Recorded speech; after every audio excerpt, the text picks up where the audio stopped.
Wonderful. Hi, everyone who has joined already. I'm Kelsey Perlman. I work for the climate and energy team at Fern, based in Brussels. There are a lot of people who are very timely today, which we can appreciate for this type of event.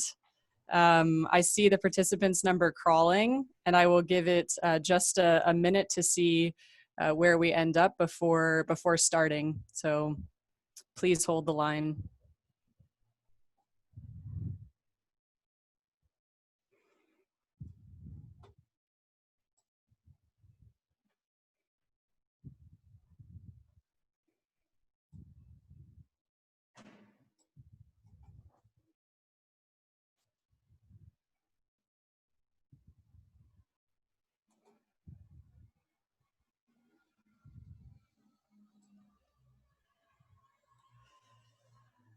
I think we already have pretty significant participation at this point. So I think I'll already go ahead and welcome you to this webinar where we're going to be discussing what climate strategies for forests using mitigation models is a very useful tool that governments, individuals, companies, many different groups use to project into the future where we want to be in terms of fighting against climate change, adaptation impacts, and addressing what our economy should look like in the future. It's quite an important discussion for forests, so we're looking forward to getting into that today. Before we start, I think it's important to go over a couple of house rules before I jump into a quick introduction. So we'll just pull those slides up.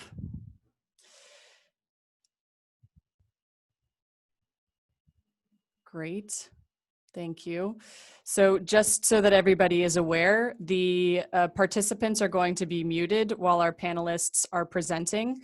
Please, as soon as possible, enter your questions into the chat box at the bottom. So you should see a little bubble to discuss. And if you can go ahead and send your questions around to all the panelists and the participants, what we will do is accumulate all of those and reach out to each person who has asked a question individually to see if they would like to present the question themselves. If not, I will go ahead and read out the questions to the various panelists. If you do read out your question, please introduce yourself, give us your name and your organization, and if your connection allows, please turn your video on so that we can have as organic of an exchange as possible on this web platform. We are going to be recording the event. We will have an event page on Fern's website, and we will also send around some summary information to the invitees and the participants at the end of this session. So maybe I can give a brief introduction to our presenters today, and then I will go ahead and jump into a quick introduction. So I have already presented myself. Working for Fern on climate topics.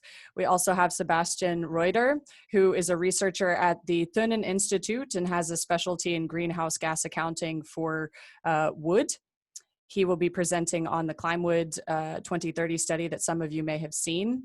We have Gaëtan de Warnaffe. He is a former researcher and a current independent forest engineer. He is also a practitioner dealing with forests in the south of France, so has lots to say about the climate adaptation question. And we have Gino Baudry from the Imperial College London, where he has a specialty, among others, on sustainable development economics.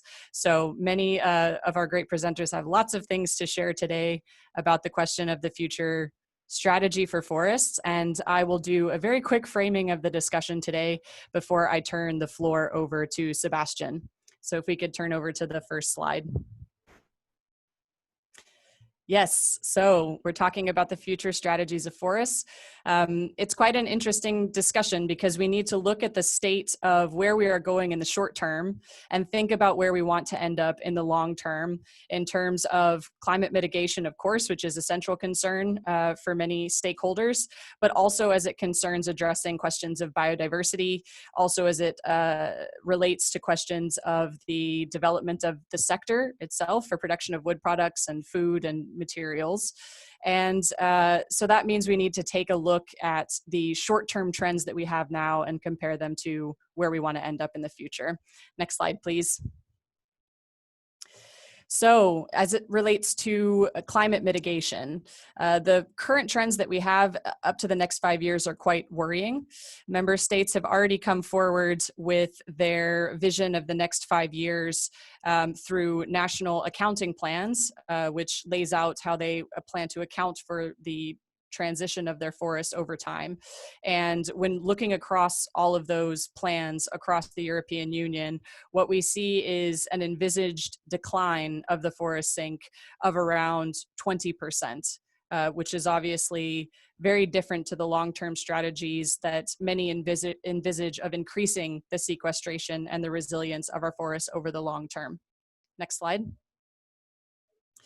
And so we are also asking ourselves, in addition to this mitigation impact, what are the potential impacts on resilience? So what you see here are two pieces of information that look at resilience inside of protected areas, and also a recent debate from an article that many of you may have seen published in Nature that has talked about the increase in the size of harvesting areas since 2015. And what we've seen is a large growth in the increase of harvested areas of around 50%, which has had quite an impact on the biomass in the area and obviously on the ecosystem services that the forests provide given those types of management practices. In addition, we can look at what is presented to us for protected areas under Natura 2000. So what you see on the right is the status of health of forests that are in protected areas. And what we see is that there is a very small percentage that are in favorable health right now, which poses the larger question of, in addition to mitigating, how do we want to address other elements of ecosystem services and biodiversity health that is necessary to maintain our forests over the next decade. Next slide, please. And so we come to climate modeling. Climate modeling is a very key tool for climate planning. What you see in front of you is one of the projected scenarios from the Commission's impact assessment on trying to reach zero emissions by 2050. So what you can see in diagonal green bars at the bottom is the potential contribution from the land use sector, majoritarily forests. And you can see that the vision is to go much farther in increasing the sequestration potential of forests. This basically treats all sectors across the economy. And so there's not a lot of detail of what can be expected in terms of actions on the ground. And this green bar does not tell us very much about forests. And so this is why we want to get into the discussion that we're going to have today. So the question to be able to put everyone in the right mindset for this discussion is on the next slide.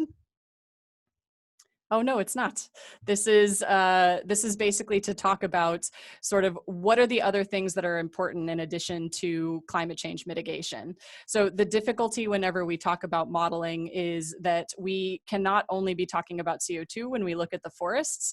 That is one of many different needs and services that the forests provide that need to be addressed. So you see that at the bottom, looking at the carbon stock and the sink. But in addition, we need to also be looking at things on the left-hand side. So biodiversity elements that include protecting wildlife and also protecting the primary production of forests to be able to regrow and maintain carbon and water cycles, among other things. Of course, we also need to be looking at the effects of climate change on the sector itself. So some of the adaptation challenges that we're faced with when we look at the increasing droughts and the pests that are also being aggravated by rising temperatures. And of course, we need to look at the future of the sector itself and the provision of wood products and also non-wood products that can come from the forest. So these are all important elements that needed to be added in any sort of policy discussion on where we want to go with forests. Next slide. And so now we come to the question that I hope you'll all keep in mind as we go through the presentations.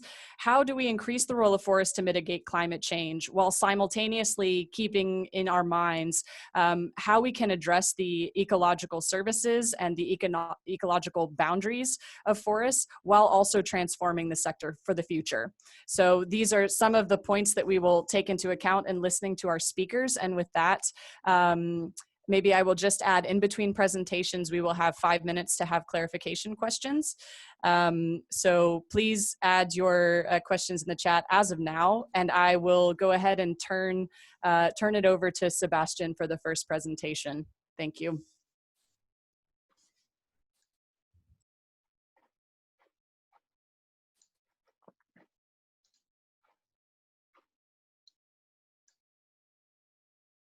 Yeah, thanks, Kelsey. So with that, I'd like to introduce you the Climwood study 2030, which was a study on the climate impact of substituting fuel resources with wood-based biomass in the EU 28. And the study was commissioned by DG Klima. And first, I'd like to introduce you a bit of my background. We work on carbon or greenhouse gas balances in the wood sector, and especially focus on the development of climate protection strategies for policy, society, and industries.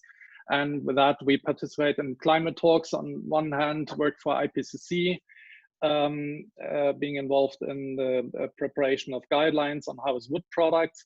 And then we implement the Sorry, can you see my slides now? Yes, we can. Okay, sorry for that. So we implement the greenhouse gas reporting on harvest wood products in Germany.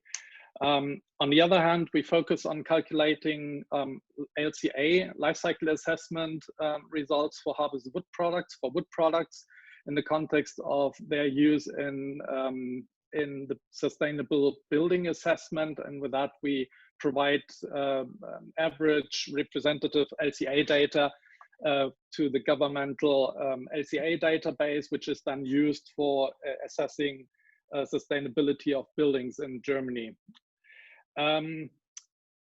Now the rest I skip, and let me introduce first some of the conceptual and methodological background of such analysis as we conducted for EU on the EU level.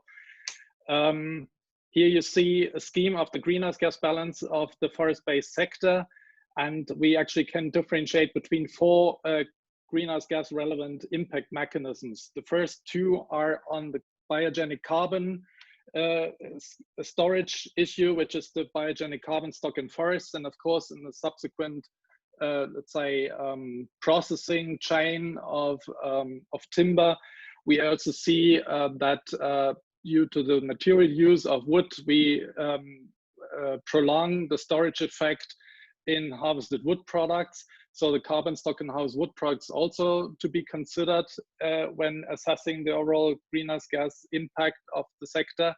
And then we get the, let's say, the ordinary, greenhouse gas emissions associated to manufacturing processes, like in all the processing industries, which is then shows up as kind of a substitution potential impact if we use, let's say, less energy intense products for the same functions, like for the material use, like in the building sector, or in the context of the energetic use of woody biomass or biomass in general. So that's the 4 relevant greenhouse gas relevant impacts we have to differentiate. We focus on the biogenic carbon storage and the life cycle assessment methodology, especially around the material use of wood products. So that's my background actually. So how's the biogenic carbon storage effects estimated?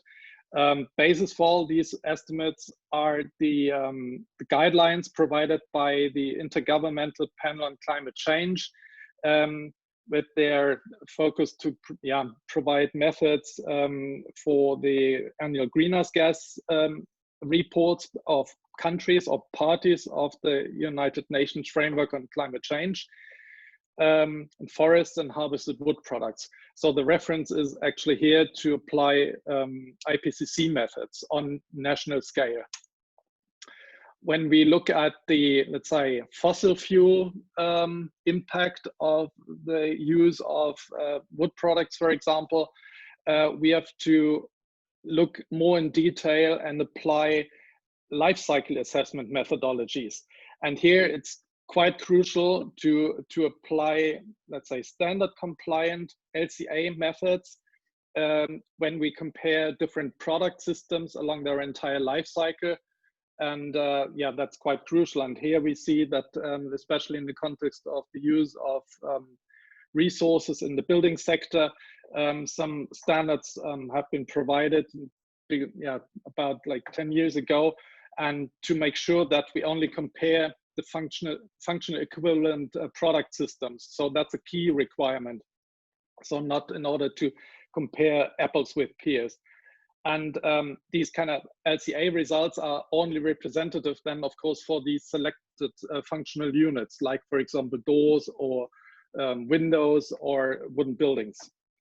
So that's, let's say, prerequisite and key element when discussing or assessing the overall greenhouse gas balance of the forest-based sector. And now, in order to do so, we have to work with scenarios based on the current situation, which means that we need to compile all the relevant information on forests, on the material use of wood, which is the harvested wood products information. Then we have to detect or select, let's say, functional equivalent product systems where wood is used as a resource in order to assess potential, let's say, shifting effects, which is the substitution. And of course, we have to also look at trade flows of harvested wood. Now, in order to come up with these estimates, we have to define a reference case or like a business as usual scenario. And then deviating from this kind of reference, we define one case, for example, where we would have, where we would see increase in the wood consumption corresponding to an increase in the harvest numbers, which would then result, of course, implicitly in a higher greenhouse gas positive substitution effect and carbon sink in the harvest wood products, but also with a lower sink or higher emissions in the forest carbon pool. Now, the second case, vice versa, conceptually is just the other way around, which means that a lower wood consumption or harvest would of course, increase the carbon sink in the forests, but lower the harvest wood products pool impact and the associated substitution effects when woody biomass used as material or for energy purposes. So that's the conceptual background of all these analyses. And now the key question is how to merge these different levels of detail, the different methods to be applied to assess these different, let's say, mechanisms and impacts, and how to merge these different sources of data in a consistent way. And with that, I'd like to introduce the Klimwood study, and whose main objective was to provide reliable data and analysis on the overall climate change mitigation potential associated with the use of forest biomass in EU 28, in order to substitute products composed of other raw materials and potentially increase in carbon stock and harvest wood products and the forest carbon pool. And following aspects have to be considered, of course. It's the change in the forest carbon pool inside and outside the EU, which was possible due to our applied model framework. I'll come to that on the next slide. Then we assessed the changes in the harvest wood products pool in line with IPCC methodological requirements. We assessed the effects of material substitution by using more or less wood, both for material purposes as well as for energy use. And then we assessed the effects of substitution than of fossil fuels due to an increase in diminished use of forest biomass, the residual wood from industry, as well as the post-consumer wood. So also on the level of functional units, we looked at the level at different life cycle stages and tried to merge them, or we did merge them with information on a national scale along the scenario timeline. With our partners, we applied this kind of consistent model framework together with YADA, which provided the G4M model, which is a geographically explicit agent-based model that assesses afforestation, deforestation, and forest management decisions, and estimates the impact, their impact on the biomass and the carbon stock. So it's a forest carbon model. Then the famous GloBiome model, which is a global recursive dynamic partial equilibrium model, integrating agriculture, bioenergy, and forestry sectors with the aim to provide policy analysis on global issues concerning land use competition between major land-based production sectors. And so it addresses sourcing and the use of forest biomass on EU level in this context, both as material and as fuel, including all wood flows leaving the EU and non-EU forests. Then myself, I provide the wood carbon monitor model, which is a spreadsheet model implementing flux data methods as described by IPCC using different system boundaries. In our case, we used the stock change approach because we focused on the consumption within EU 28. And yeah, it aggregates all these relevant greenhouse gas information then for the forest-based sector also by using these kind of snapshots, which were required and we were asked for by Commission. Then finally, the forest-based functional units model, which is also a spreadsheet model, which has been developed for our model framework. And it combines all the wood flows related to an increase, decrease of wood use with potential displacement factors resulting from a material substitution. So the background on this model is the life cycle assessment information. Here you see an overview of the 5 different scenarios. I just mentioned shortly the heading or the name of the scenarios. It's the reference scenario, which is based on the official EU was based on the official EU reference scenario, assuming achievement of official EU energy and climate targets for 2020 with a continued business as usual trend until 2030. And deviating from that reference case, we defined an increased forest carbon stock in existing EU forests scenario, 2 cascade use scenarios, one focusing on the increase of recovery of solid wood products, and the other one, we thought it's a good idea to assess the impact on what would happen if we prevent the first use of forest biomass for energy purposes. And finally, the 5th scenario focused on was based on the assumption that we would see a strong increase in the material use of wood, especially in the construction sector. That's an overview of the relevant parameters we were able to calculate within our model framework. So we calculated these kind of snapshots, which is average, let's say, impact of a 10-year period, starting from the status quo, and then the deviating effects up to 2020 and between 21 and 2030 as a 3rd snapshot. Set of snapshots for the different scenarios, and thereby with our model framework we were able to calculate, let's say, all the different carbon flows, the carbon pools, and based on these numbers from the different models, the relevant forest emissions and removals, the emissions and removals associated with the harvested wood products carbon pool, the substitution potentials both for energy as well as the material use of forest biomass.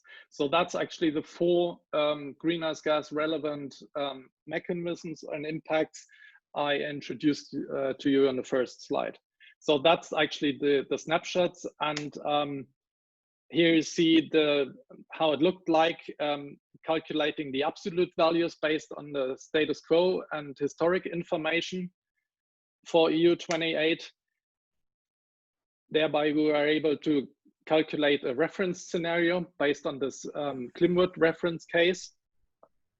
And based on these absolute values, we could then calculate the deviating values as relative values relative to the absolute numbers of the reference case. And here, as example, you see the carbon inflow to the harvest wood products pool as an example, which is actually the annual production, or in that case, consumption of harvested wood for material purposes, and the associated emissions and removals from the change in the harvest wood products carbon pool. And based on that reference numbers or reference case, we were able to calculate the deviating effects then both for the net emissions from harvest wood products as well as the material substitution and the potential. In this case here, you would see a negative number, which would mean due to an increase in that case, it's an increase in the material use of wood products. You would see an increase in the sink effect, as well as an associated substitution effect, which of course only shows up if you have a deviation from the reference case. Sebastian, I'm flagging for about 3 minutes before we should 3 minutes, start okay. to wrap up. Yeah, okay. So all the numbers are provided in the report, and I strongly recommend you to have a look at this kind of report. And one key element was in our model framework, we are also able to calculate leakage effects, which means that increase, for example, or in the case of an increase of carbon stocks in existing new forest scenario, which would mean and come along with a decrease in the wood consumption within EU of domestic forest sources, we would see a strong increase in the imports, thereby having leakage effects as expected, as well as, for example, we also see potential effects then if we prevent the first use of forest biomass for energy purposes. Now, to wrap up, one extract of our conclusions, this kind of approach was rather new and had to be widely discussed and reviewed, because for the first time we were able to link, let's say, a standard compliant LCA information with IPCC methods. Then by means of this kind of consistent modeling, different scenarios and their greenhouse gas implications could be assessed, and relevant policy instruments to achieve the scenarios have also been discussed. The results, the main conclusion, was that wood consumption obviously can and does play a positive role in climate change mitigation. Then it showed that the timing of the effects is really crucial and essential. So the time frame of study is really essential. And in order to assess the potential of wood to climate change mitigation, it's important to consider all potential greenhouse gas implications. And the underlying assumption, like on population growth, expected future demand for energy and services, like in the building sector, really set the framework. And with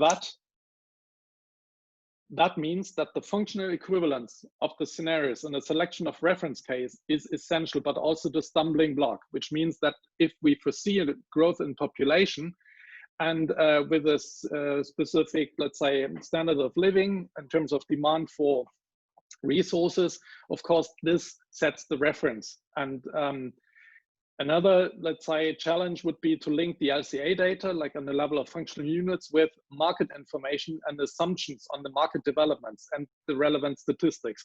And that's also crucial, and that was kind of a bottleneck in our case study on a EU level, because we had not that, let's say, detailed information on the market developments of all the different functional units as we would like to have. So with that, I would now stop. Unfortunately, I'm not able now to introduce you to another study we conducted where we tried to address these kind of shortcomings in the first case, but to provide you with an outlook, because that's exactly like in the methodological framework we conducted now on national scale. We try to address these kind of, let's say, shortcomings from the EU study, where we linked let's say, the very detailed LCA information on the level of functional equivalent buildings with national statistics from on the building, let's say, developments. And with that, we foresee and hopefully come up in the future with another study on national scale for Germany in this case, where we also apply this kind of model framework from the international, let's say, level with trade flow information, etc., in combination with very detailed standard compliant LCA information to come up really with a consistent framework. And with that, I'd like to leave it with that, and thank you for your attention. And if you have like questions and want to discuss things, please contact me. Thank you very much. I'm sorry to have to cut you off a little bit on the future developments, but hopefully at the end, we can definitely dive back into that discussion as well. And as for the national case study, I think that's a very good transition to what Gaëtan is going to be talking about, since we have a case study in France looking at different mitigation scenarios. Before I turn it over to Gaëtan, we have had some statements come in, although they're not specific to the presentation that was just given. We have one from the Commission on some of the information presented earlier, which we can come back to during the discussion period. Then we have, let's see, one question from Kenneth Richter, which does seem to be addressed directly to Sebastian. So maybe, Kenneth, would you like to ask your question specifically now?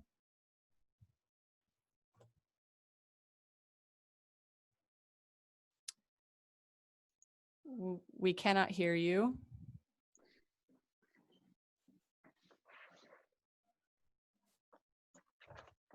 Okay, well, I'll go ahead and read the question. It says, when you say wood consumption plays a positive role in climate mitigation, does that apply to consumption for energy or only to products?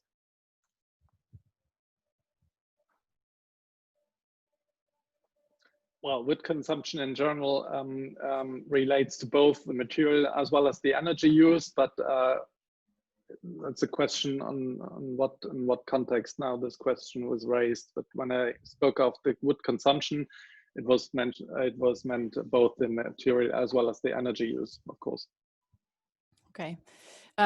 So I'm going to go ahead and turn it over to Gaëtan to enter into his presentation, and then we will keep collecting questions in the chat as we move forward. Gaëtan, over to you.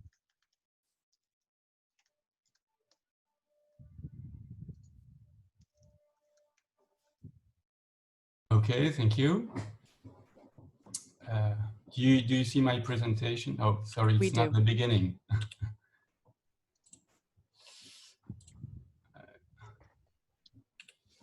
Just wait a small minute. Okay. You see my presentation, is everything okay? We do not see it shared just yet. Can you reshare it? Okay.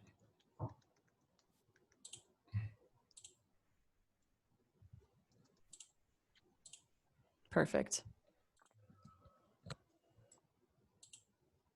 Is everything okay? Yes, we see the slides now in full screen. Okay. Thank you, Kelsey. Dear all, as forest manager since 25 years and previously researcher in forest ecology, I'm very glad to present some results of our study on forest management and climate change, a new approach to the French mitigation strategy. You surely know the different possible evolution of the mean temperature of the planet and the probable impact of severe warming would have on terrestrial ecosystems such as forests. So climate change thus forced forest managers to deepen two important questions.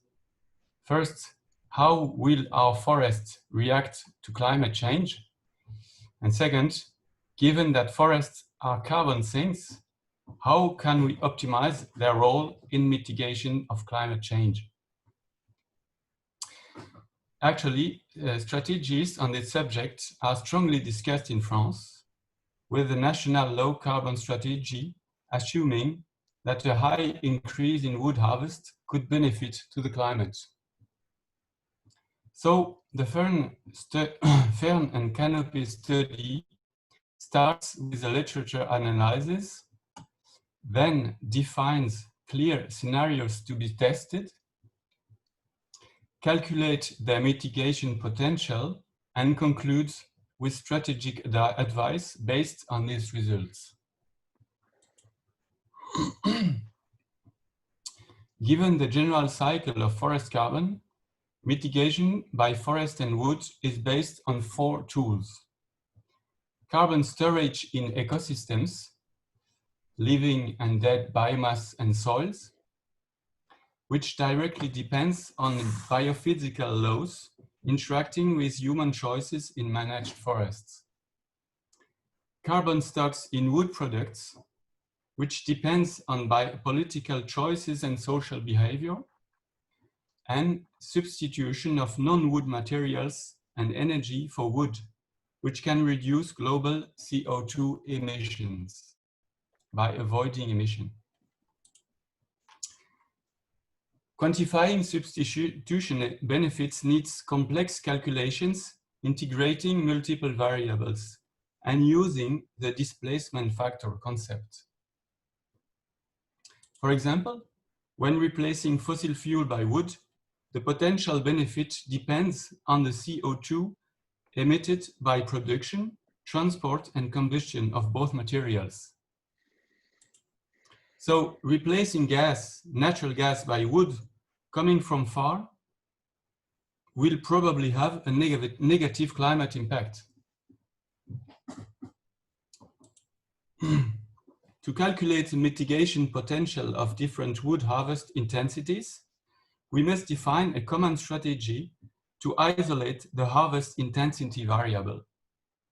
On the basis of literature, we defined realistic forest and sector practices to preserve an increased stock in ecosystems, preserve and increase stocks in wood products, and substitute emitting sources for wood while limiting emissions of the wood sector.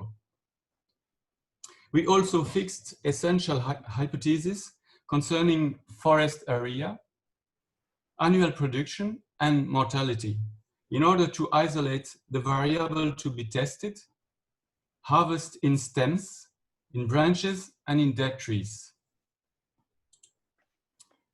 French forests were then classified in 3 great types. Forests which cannot be exploited until 2050, here. Forests where the probability of massive mortality is high and where species change is needed, which we call deadlock, and other forests where continuous cover forestry can progressively be applied. With this basis, we could define 3 scenarios differing by harvest intensity in managed forests. Ecosystem priority, with low branches and dead tree harvest, where national level of wood extraction decreases from 60 to 40 million cubic meters per year. Wood sector priority scenario, with maximal branches and dead trees harvest, where the national level of wood extraction increases from 60 to 95 million cubic meters per year. And finally, compromise scenario, where national wood extraction is stable until 2050. Now I come to the results. First of all, I present here the evolution of carbon stocks from 2020 to 2050 in soils, in deadwood, in living trees, and in wood products, in unexploited forests to the left, and in managed forests to the right, with stable and increasing wood harvest. This diagram shows that global stocks are negatively impacted by harvest intensity, mostly because the stock gain in products cannot be compensated by the loss in ecosystems.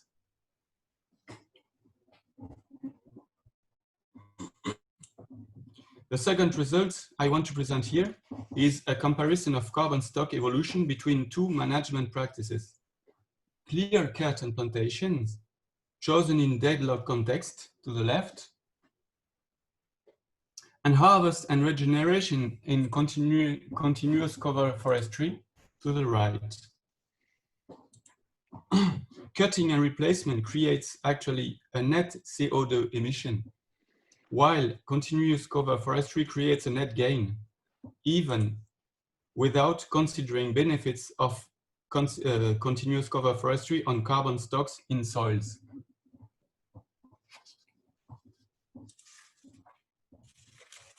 Third result here represent the impact of harvest intensity on annual sink, which is the net quantity of CO2 the forest wood system can each year take away from the atmosphere.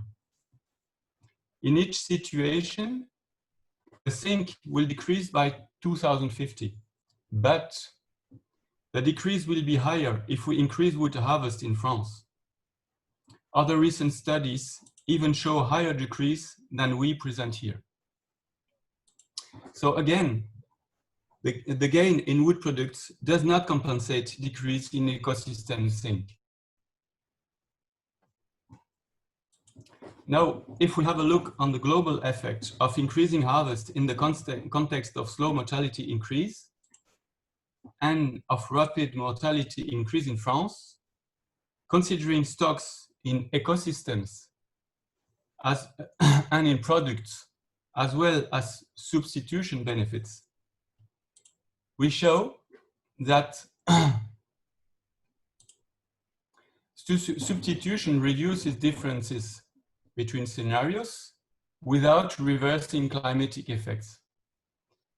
But this result actually uses at least two classical but very unstable hypotheses we do not detail in the study I present here. So if we suppose that 50 of the extracted wood will replace other sources of material and energy, and that the displacement factor decreases by 50% until 2050, which is highly probable,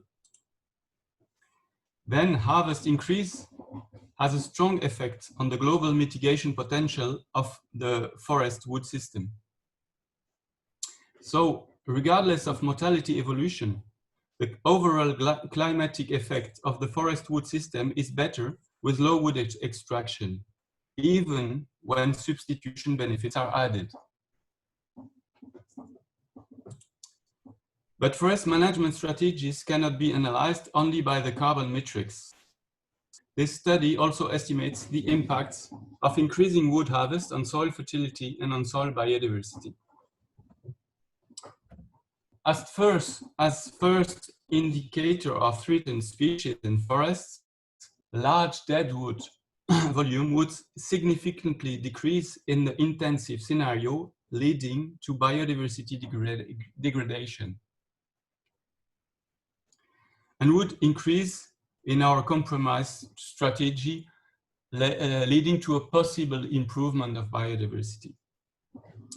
As important factor of soil fertility, certainly in acid soils, such as in 2/3 of the French forests, return to cutted branches to soil would be too low with intensive harvesting scenario to maintain fertility.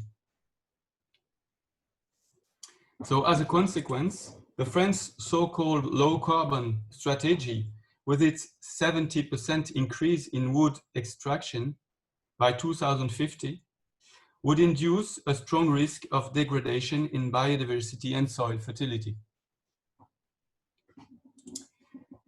If we try to imagine carbon stocks in the forest wood system until 2100 under given hypothesis, we can show that maintaining 95 million cubic meter a year harvest could lead to a reversion of the climatic role of the forest wood system, which would become a source in place of a sink. Other studies also point this problem.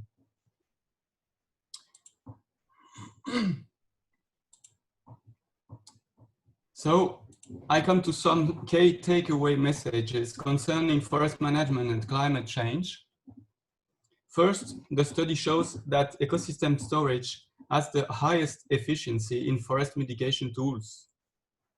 Wood product storage being a secondary and substitution showing unstable benefits.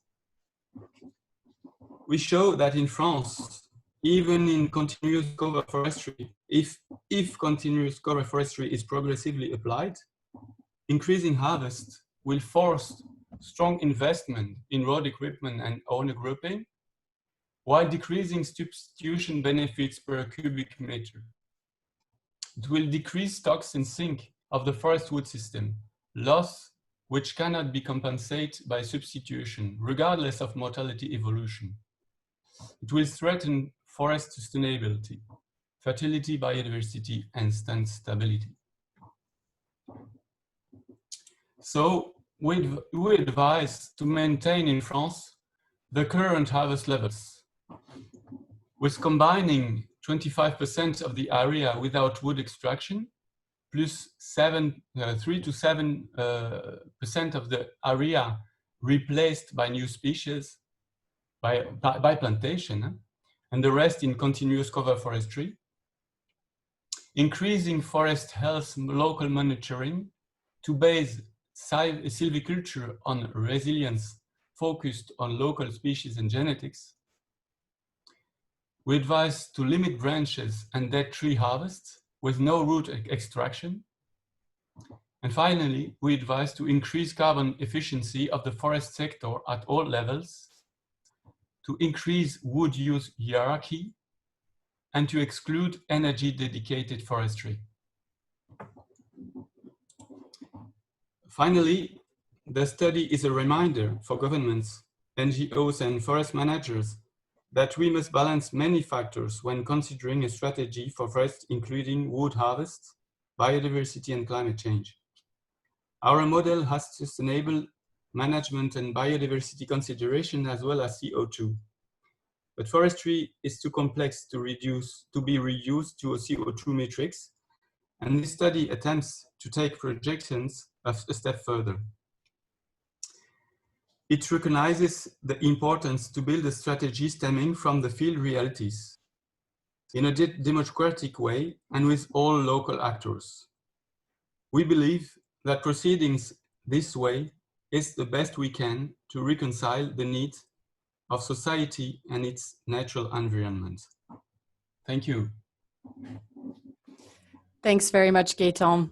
So if I were to probably largely oversimplify what we've heard from the first two conversations, there are a plethora of variables that we need to take into account, everything from climate projections into the future, to the type of wood use that we're going to undertake, to adaptation impacts, to demographic impacts and land use trade-offs, which hopefully Gino will speak to a little bit as well. Let's see. There have been a handful of questions that have come in. There is one specific question from Frank Trollier. Frank, would you like to ask your question?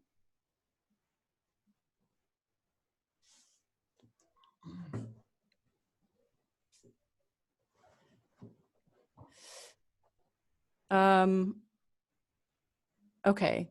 I'm not hearing anything from Frank as well. And I'm also very aware of time constraints right now. So I'm going to hold this question and give it to our panelist. And I'm going to already turn it over to Gino to be able to jump into his presentation.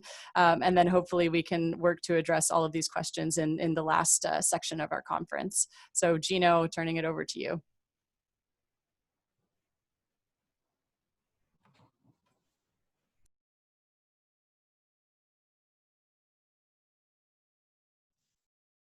Hello, everyone.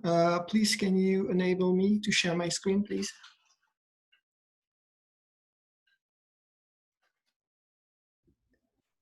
Can you try now? Thank you.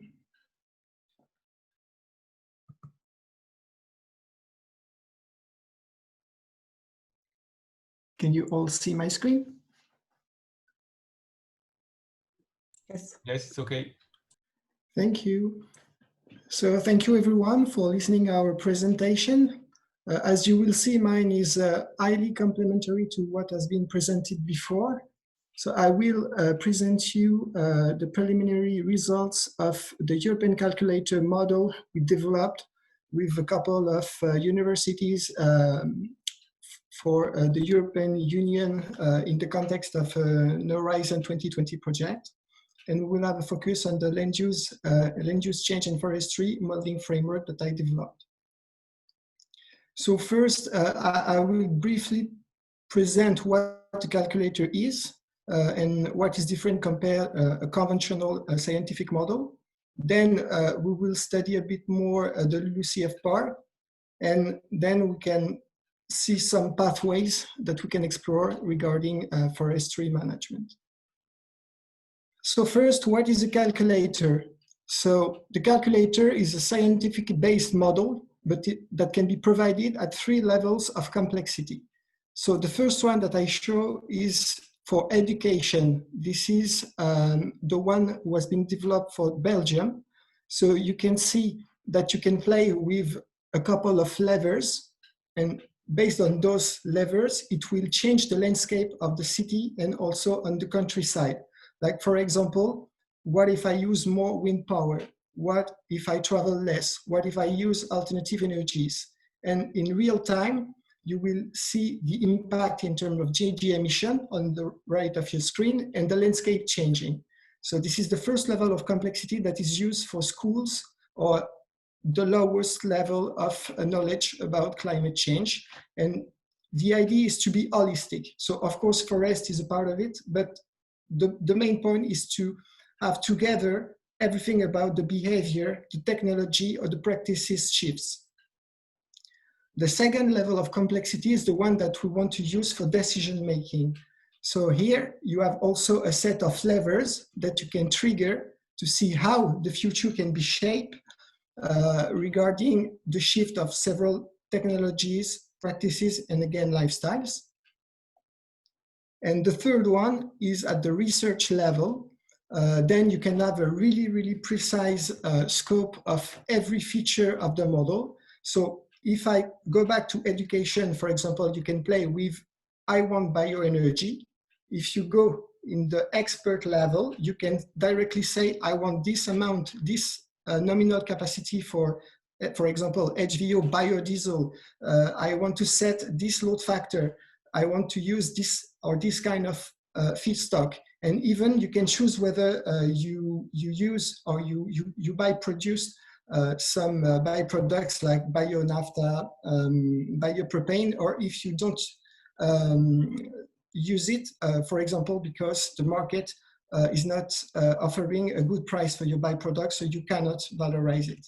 So this is the highest level of complexity, which comes also with kind of a transition pathway explorer, as we call it, to have some visuals about all the numbers that we can process in the model.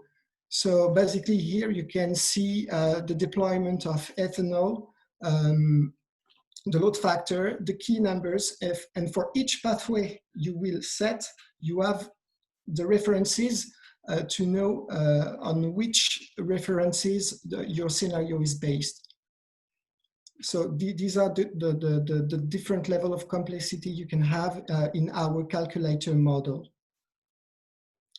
So with more details, this is the European calculator, the last one we developed. You have number one, you can select the country you want to explore. So in the European calculator, you have 29 countries, which are the 28 member states or 27 member states, plus the UK, plus Switzerland. Number two, you can design your own pathway.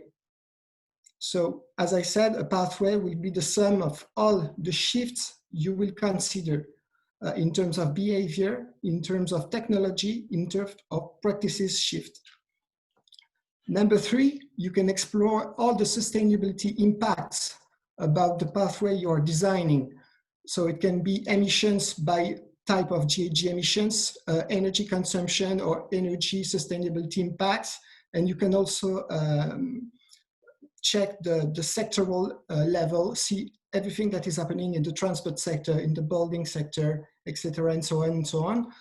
The water impact, the water scarcity, the water stress. We are also looking the mineral depletion, the job impacts, and the cost of your mitigation pathway. In 4 and 5, you can also have the visual and have a set of different graphs to explore as good as you can all the data that is processed. And finally, you cannot just explore 1,000, millions and billion pathways. You can also check existing pathway in the literature. For example, here, I selected the European reference that the previous speakers spoke about, and we mimic all those existing scenarios in the model, which is not an easy exercise.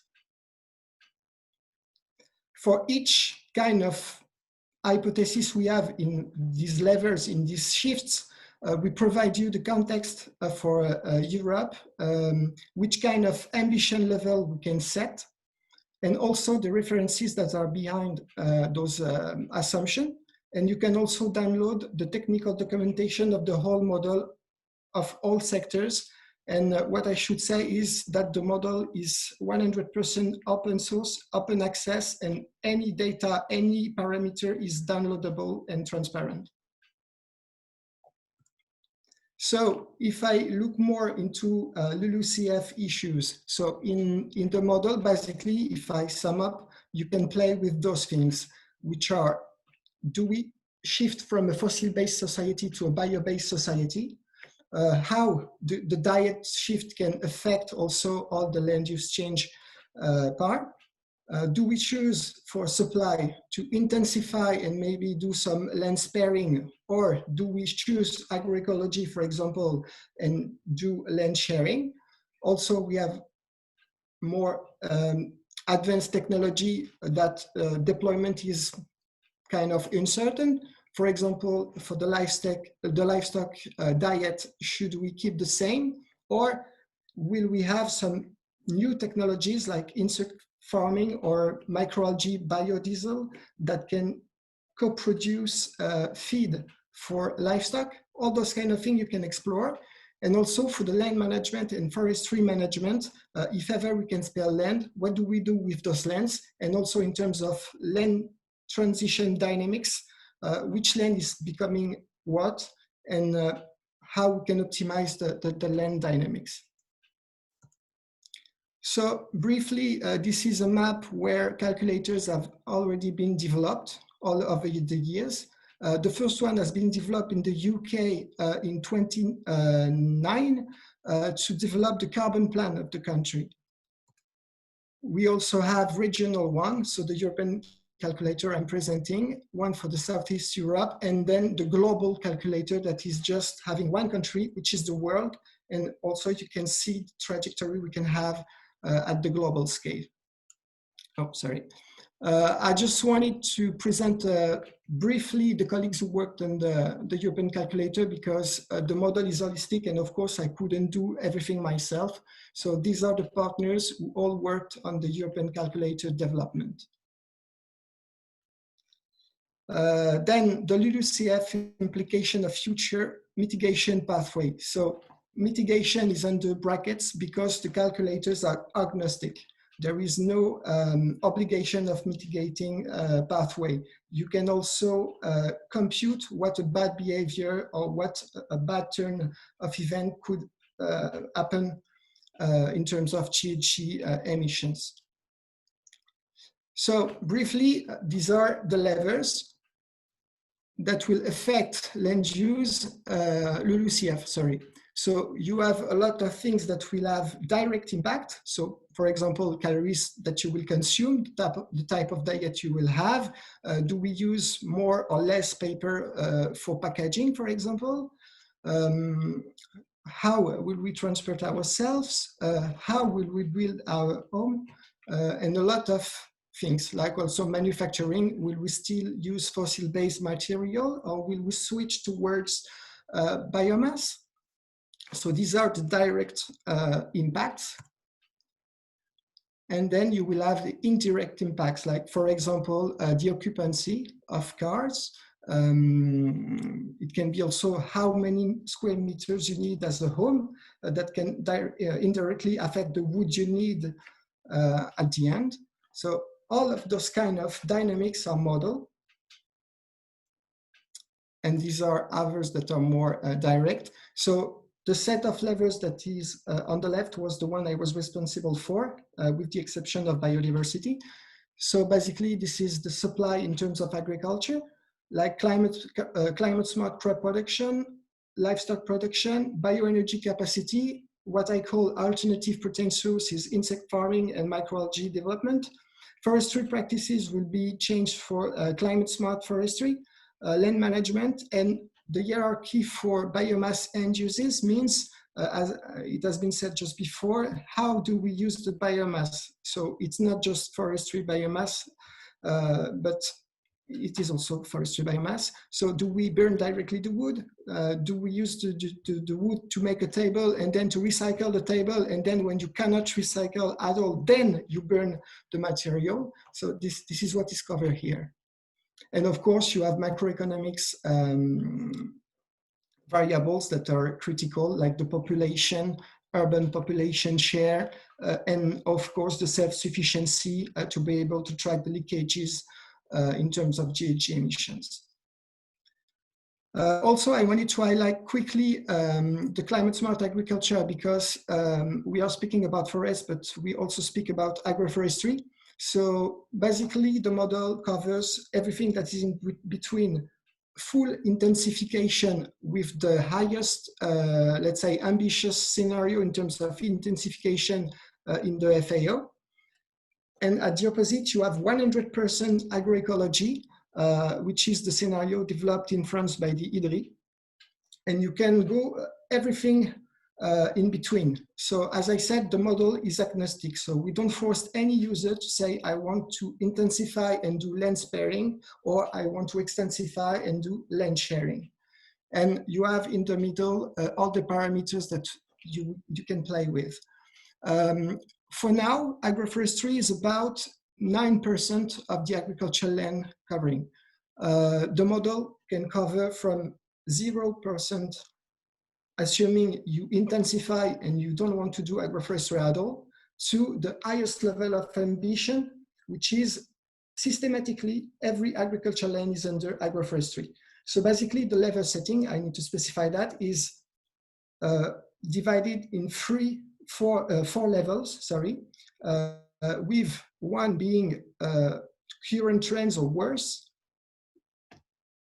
two being historical trends, three being the highest ambition that is possible, let's say, and level 4 is kind of the theoretical maximum, which is not highly probable. This is more a theoretical maximum. So for example, to have 100% land under agroforestry is difficult to reach. This is really the highest that is possible. So this is just to say, okay, this is possible, but don't count on it. Then for the LULUCF impacts of all this holistic model will be computed through this. So as Sebastian said, sometimes this is difficult to have all the data we need, and the European calculator is made to be used for 29 countries, which means in terms of modeling, if ever we want to do something, we need to have the same data set across all the 29 members. So we had to stick with the UNFCCC inventories to have the land dynamics, and also to track the carbon stock for each piece of land of each country and all the dynamics since 1990. So if we can go to a more national calculator, I would say, for example, in Switzerland, the UNFCCC inventory is highly detailed, and we can have a much more detailed dynamics about the carbon and about the wood and the forest. But if we want to have this kind of granularity for all the country, it won't be possible. So here, in terms of land dynamic, we are still, as I said before, do we do land sharing? Do we do land sparing? And also when we have to, for example, have urban expansion, is there a way to limit the carbon losses because of urban extension? The land management cover everything about that. So finally, I want to show you some pathways. So here is, for example, the European reference scenario pathway, and how the land use is occurring given the hypothesis of this scenario. I cannot show you the whole graph that you can display through the model to cover those scenarios. So I will just show you the land use and also the associated emission with the land conversion. So this is the European scenario, the European reference scenario. This is what we can do by mimicking what is existing, but then the model enable you to explore a bit more. Like, for example, I want to stick with the European scenario, but I want to test land sparing to take the FAO hypothesis to intensify at the maximum the agriculture system, and then every piece of land that I can spare, I do reforestation in it. So here we can see that the dynamics involves a lot of reforestation that will also involve a lot of CO2 capture in the limit of course, the carbon dynamics. And finally, to include also some behavior changes, I can do also the same. I keep the European reference scenario. I consider to intensify agriculture, but also I consider that we can do a diet shift, which basically means a decrease of meat consumption that will also decrease the land demand, and that will offer some land to reforest. Of course, I specify that, as I said, the model is agnostic. So in this setting, I consider that every piece of land can be a new forest. But if you consider that, for example, the policy is not incentive enough to do so, you can have certain spare land that are just abandoned. That's what we saw, for example, in Eastern Europe. So this setting is also possible to explore in the model. And then, of course, you can track the carbon stock and the LULUCF emissions, depending on your pathway. Also, this is about forest areas. And then this is something that is not yet in the front end of the model, but I wanted to include the climate smart forestry lever that is tracking those parameters. Basically, through climate smart forestry management, you can improve the forest management through different methods that will increase the gross increment. Depending on the country, you will have to decrease or increase the fellings that are higher than what is suggested or lower than what is suggested depending on the country. You will have also less natural losses through better resilience. And of course, it will change the net increment and the net changes. So the setting of this level is supposed to be level 1, the current management, and level 2, the public forests are under CSF. Level 3, public and large private forests are under CSF. And level 4, all the forests are under climate smart forestry management. So to finish, here are the main assets and the main limits of our model. So the main objective of this kind of model is to be user-friendly and accessible for a large audience. And this is also why we develop 3 levels of complexity. For the decision-making level of complexity, let's say, it's sometimes hard to find a good balance between the complexity and the user-friendliness. So as an example, I can tell you about the climate smart forestry level. If you want not to put too much information overload on the user, you need, for example, to have just one climate smart level, which will move a lot of parameters in the same time.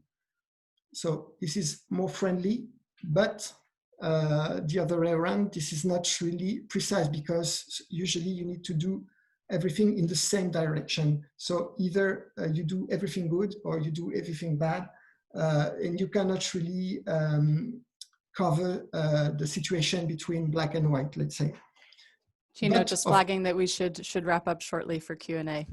Okay, sorry. So I will end quickly. As I said, one of the main assets is also that this is an exploratory tool. There are endless possible pathways, and we don't judge anything, so you can explore whatever you like.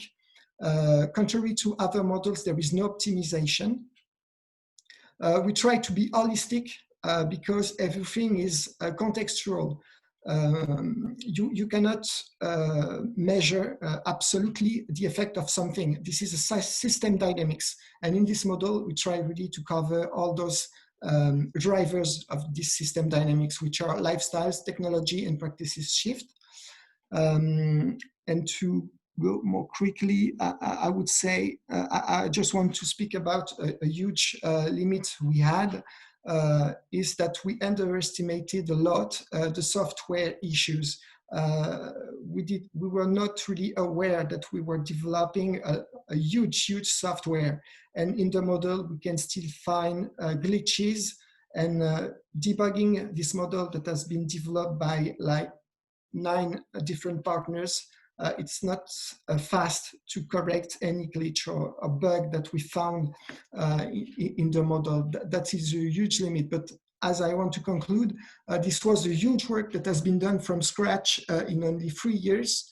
We still have room for improvement, and I'm currently working under the supervision of the IPCC Working Group 3, and I'm developing the expert version of all this LULUCF model, from low carbon diet to LULUCF, and including everything about bioenergy.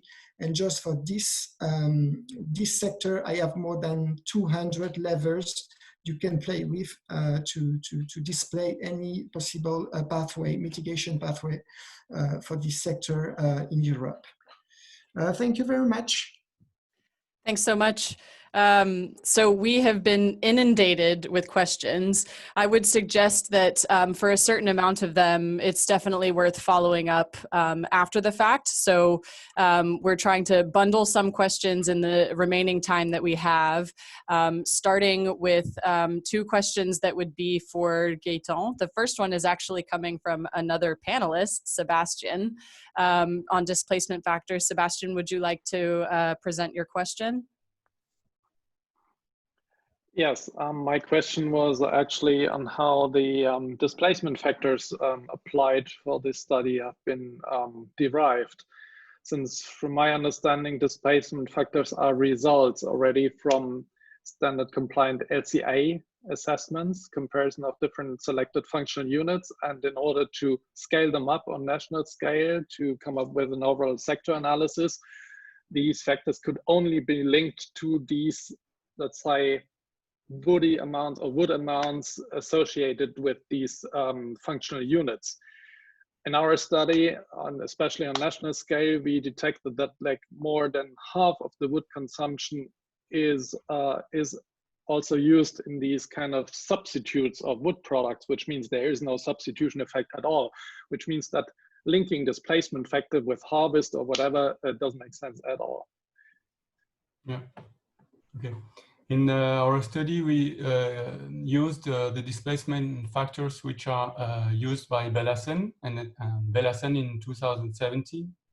So it's exactly in the data which are used by different reports now. And we have distinguished a displacement factor for energy and for construction, which are quite different. And in the report, in the study of DOT, they have bring the both together.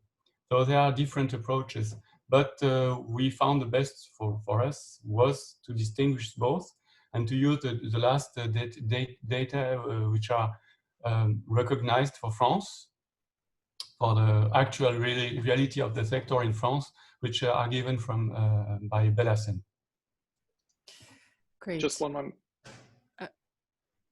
But I recognize that this is a very big subject, and we our study is just pointing this problem, because in France until now people are just using a displacement factor which is coming from meta-analysis, and actually we have to go very deep in research in France to know exactly what we use and for what purpose.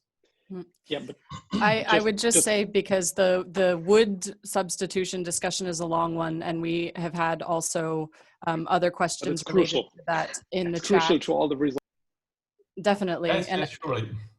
And I would also invite the panelists to be available to be able to respond to some of the other questions that are related to that, specifically either in a Twitter format or email format, to be able to dive a little bit deeper into these questions. The second question is from Zoltan, and I will, from the European Commission, and I will read this out on his behalf. This is also to Gaëtan. Did you run the scenarios beyond the year 2050? 2050 is extremely relevant, but forests need to be planned for longer. Yes, we did this in the report, but I think it's we are not strong enough. Surely I was researcher, and I think I really know the forests and the forest sector, but it's very, very difficult to go beyond 2050.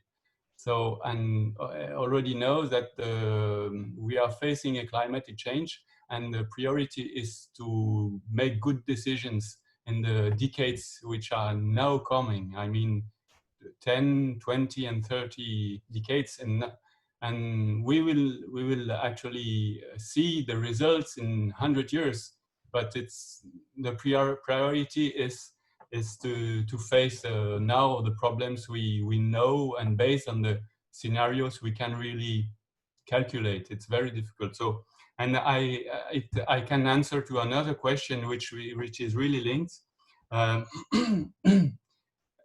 Indeed, increasing wood harvesting makes a decrease in the sink, and I'm not the only person and the only who is saying this clear reality. And planting new young trees will not change this problem, because at short term, and in forest short term is 30 years is short term, these young trees will not stock a huge amount of carbon.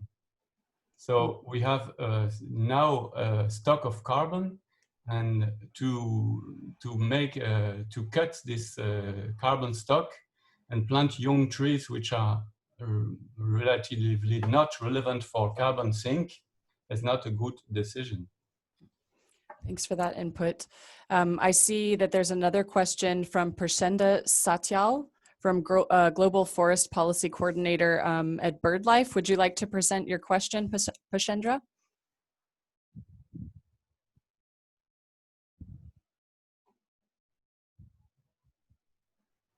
I see that he is still muted.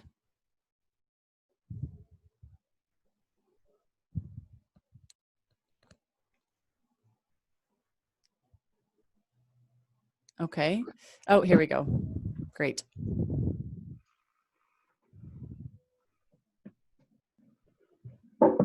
Hi, Prashendra. Please present your question. Okay, so my question was, yeah, most of the presentation were very insightful. Thank you very much. So my question was mainly, you know, I also presented one of the study from our BirdLife partner in the UK, which says like there, because of the short-term rotation of the products and forests and plantation. So, you know, what would be the priority? So I think the priority should be on retaining the existing forests and restoring them, rather than focusing on the plantation. So I just wanted to know the view of the panelists. I think you already answered one of the questions. Yeah. Okay. Yeah, so Sebastian has already given some feedback on that question specifically. We can move on to a question from Garrett Hansen. Garrett, would you like to present your question?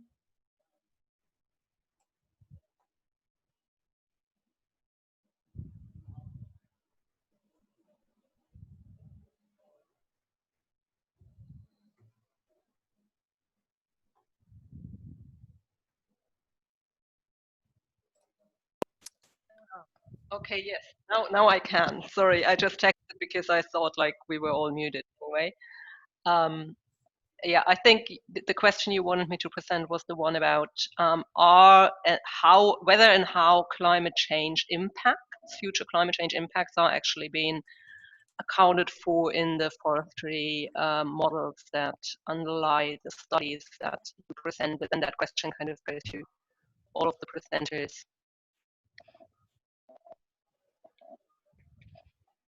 I can give my point of view for our study if you want, Kelsey. Go ahead. This is a huge question. We have several times presented our studies to French foresters and French politician makers. So they already say that climate change will have a big impact on French forests. So there are different ways to integrate climate change into models, like INRA did.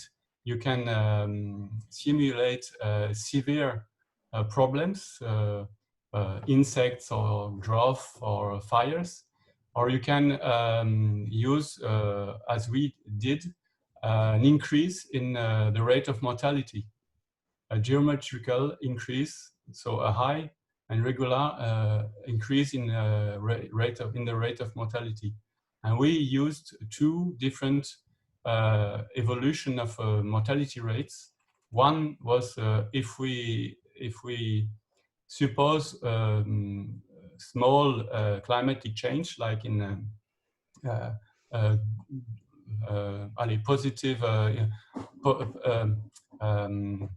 scenarios of the climatic scenarios, and a very pessimistic one. For the very pessimistic climatic scenarios, we use a very high evolution increase of mortality rate. But actually, what is important to say is, even in the INRA, in the DOT study, the severe problems of drought would not change the merit, the order of the impact of harvesting on climatic benefits. Great. There's at least two more questions that I want to get to. There's one directed to Sebastian, and Sebastian, please also come back in on this question as well. And there is one that has been directed to us from the Commission on a statement that I would like to come back on as well. So Sebastian, please go ahead.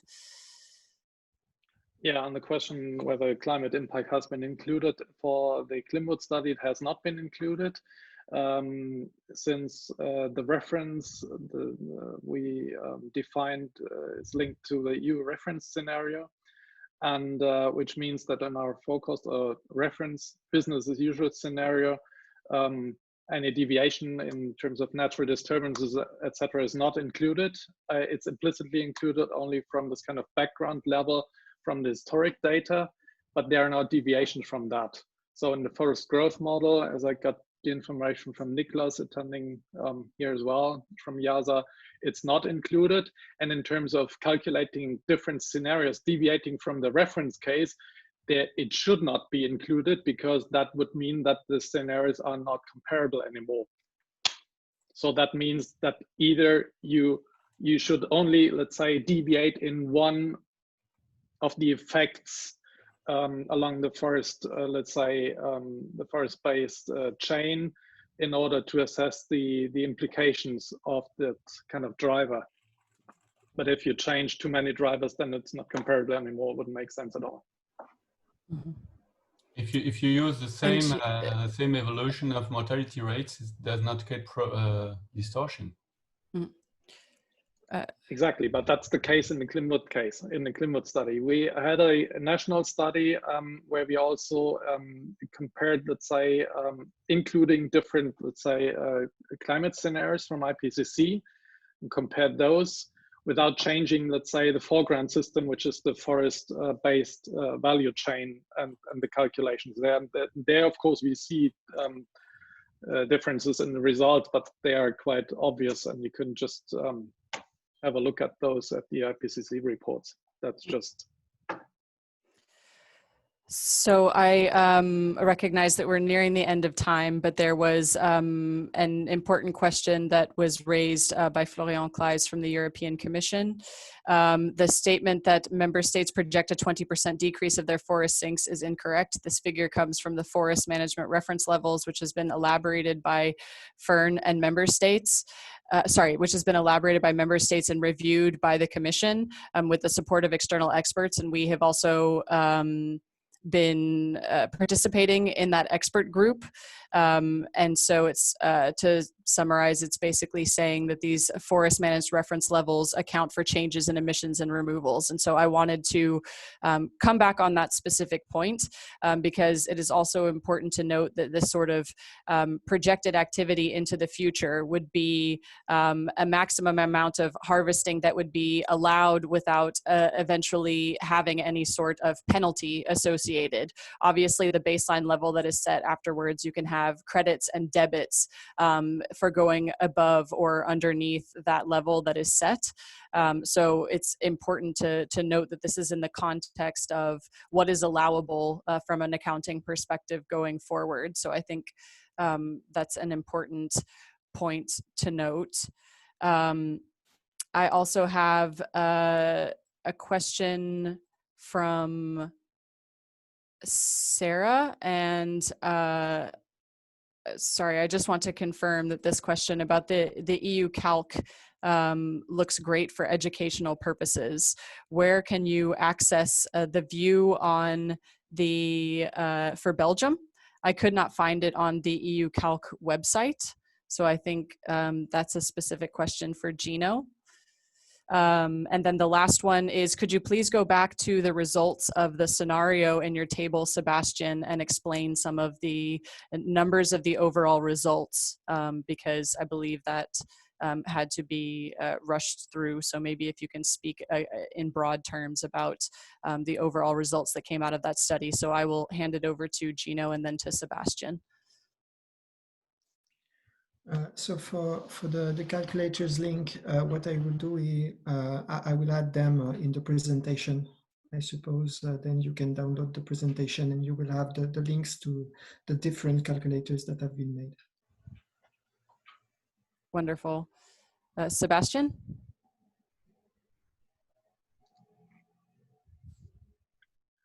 Yeah, well, I won't go into detail with all the results because the results, it's quite a bunch of numbers which we came up with our model framework, but just to explain once more, the reference case, for the reference case and for actually all the scenarios, we were able to calculate all these, let's say, flows, pool magnitudes, and implication in terms of emissions and removals of biogenic carbon or CO2, as well as the indirect effects, which is the substitution potential. So the deviation from the fossil greenhouse gas emissions associated with the manufacturing of wood and their material use of wood products, as well as the energy, the use of woody biomass for energy purposes.